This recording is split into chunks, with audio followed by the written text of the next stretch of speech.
Our desire for truth. And, as Bruce has pointed out, there are too many people we are allowing out there to think with their guts. And quite a number of them have been eating dodgy curries. Our next speaker is Dr. Suzi Gage. She's an alumnus of the University of Bristol. She studied and worked here for the last 10 years. She's the producer and host of the Say Why to Drugs podcast, and it provides non-judgmental information about the science around the use of recreational drugs. She also writes a blog for the Guardian Science Network, and she's now a lecturer at the University of Liverpool. Put your hands together, please, for Dr. Suzi Gage. Hi, Bristol. It's really nice to be back, and the weather is pretty amazing.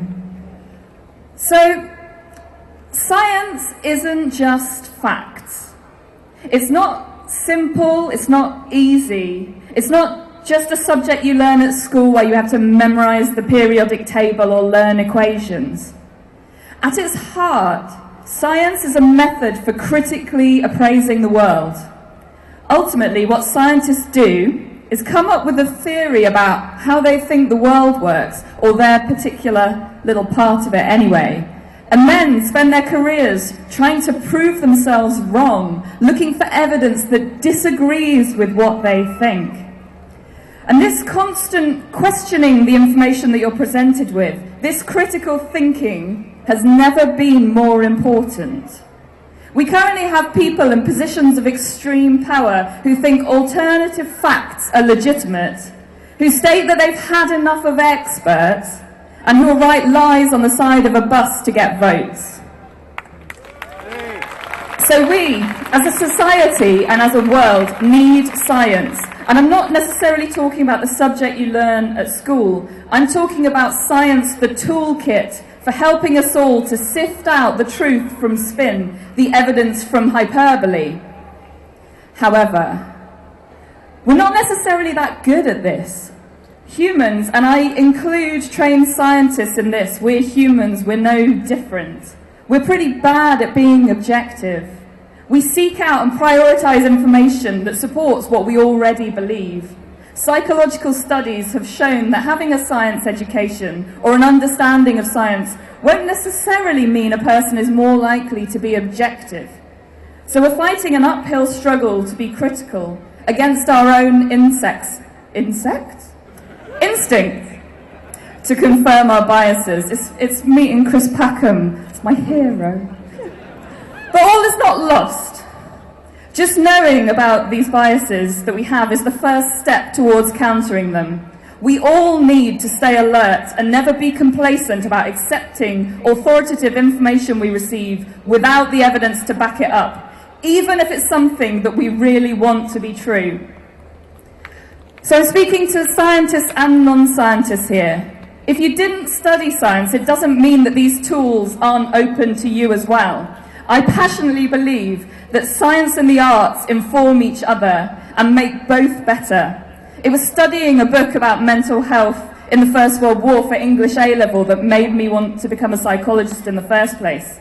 And so many amazing works of art, sculptures, great works of literature use tools from science, engineering, mathematics and technology to create beautiful and moving art. And this is something we should celebrate.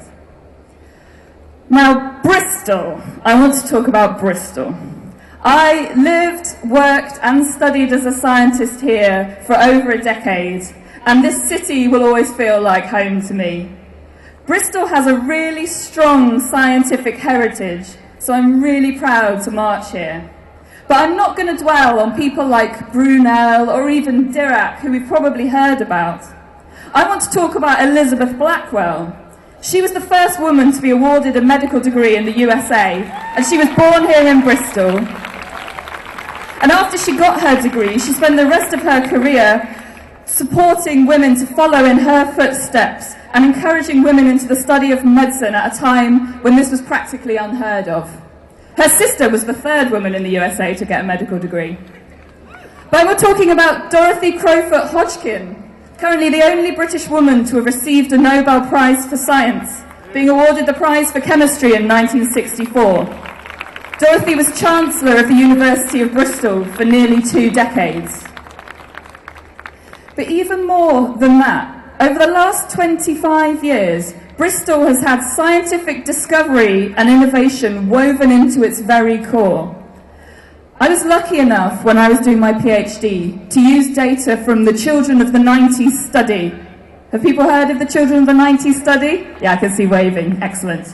So this groundbreaking study approached all the pregnant women in Bristol and the surrounding area between 1990 and 1991 and asked them if they wanted to take part. And around 14,000 women said yes, and them and their children have been followed up ever since. Data collected on these generous individuals includes, amongst many other things, personality measures, questionnaires, interviews, bone density, hair samples, blood, sweat, and tears. That may be a slight exaggeration. But there are even buckets of placentas stored in formaldehyde in a warehouse in Somerset. And the data has been used by hundreds of scientists all over the world to investigate health. And the people of Bristol have almost certainly been responsible for saving or improving the lives of children and adults around the world. And that is something Bristol can be so proud of.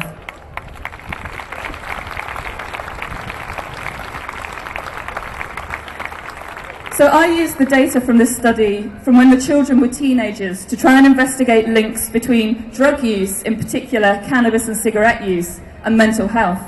And while doing this, it became really apparent to me that there's a huge amount of misinformation in the public domain around drugs, drug use, and people who use drugs, from the level of government policy around drugs to the public perceptions of drug users themselves. And this is why I set up the podcast, Say Why to Drugs, so that I could provide some scientific evidence around these drugs and attempt to do it without spin and without judgment. Drug use is currently on the decline, but harms from drug use is on the rise. And there are links between drug use and mental health, but it's really hard to work out in what direction cause and effect might operate. It's crucial to never lose sight of the humanity as well. It may be people who have very little support who find themselves in these situations, and they might want and need help and support rather than condemnation or judgment. I was extremely proud to live in Bristol. It's a city that, despite or maybe even because of its dark history involving the slave trade, in modern times supports and embraces its multiculturality and diversity. I was really proud when Bristol voted emphatically to remain in the EU, bucking the trend in the surrounding areas. Science as a research field needs to work on its diversity and representation. And that's why I've been involved with organisations like Science Girl to promote women in science as role models for young girls. And as a practicing scientist, I work alongside many people from around the world, including a number of Irish and mainland EU nationals. Scientific collaboration across borders is essential to scientific progress and discovery. I want to encourage our brilliant engineers and scientists to be building bridges and not putting up walls. Thank you very much.